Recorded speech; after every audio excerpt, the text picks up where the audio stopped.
that exact statement that you claim Piyush Goyal made, which you believe is seditious. If you can show that to me, I'd appreciate it.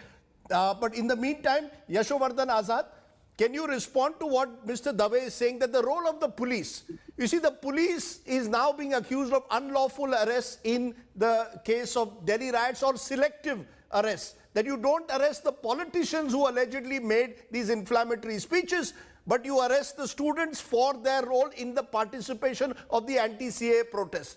How do you see that? Is the police, and this is not just in the Delhi riots, we can go back to farmers being arrested when the Congress was in power in 1990s under Pota in Gujarat.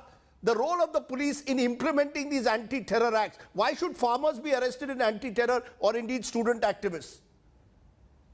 First of all, I agree with Mr. Dushyant Dubey completely that all regimes have misused these stringent acts. In this particular case, I also think that the Delhi police went overboard.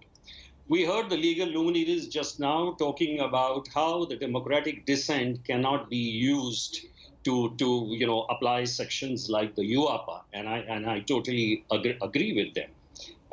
What they have stated is basically the truth, and let me tell you that even the police officers know very well where these sections are to be applied, and where, at least the conscientious ones. The issue is, where is the corrective mechanism? Is it being done by the junior officers to please the senior officers, or the senior officers are doing it to please the establishment? And mind you, there is a review committee which gives this sanction, and which was the basis of why the earlier court, the special court, gave. Are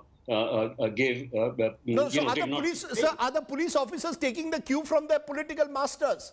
I mean, are the police officers taking their cue from the political masters when they decide this case will be under UAPA and this case will not?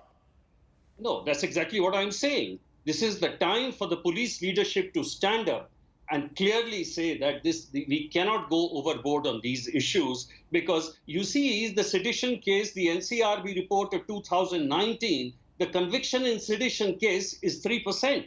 There were 94 arrests and only 2 convicted. So it is quite clear that it is not going the right way. But a more important thing which Dushyant Dubey said was also about judicial reform.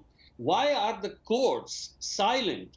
Today, if for 13 months, if these activists were in jail, and then the High Court says that even the prima facie evidence is not made out for the UAPA, then something is seriously wrong. The lordships will have to look into this as to what should be done. Should they take a suo motu cognizance? I mean, these are things which legal luminaries have to answer today.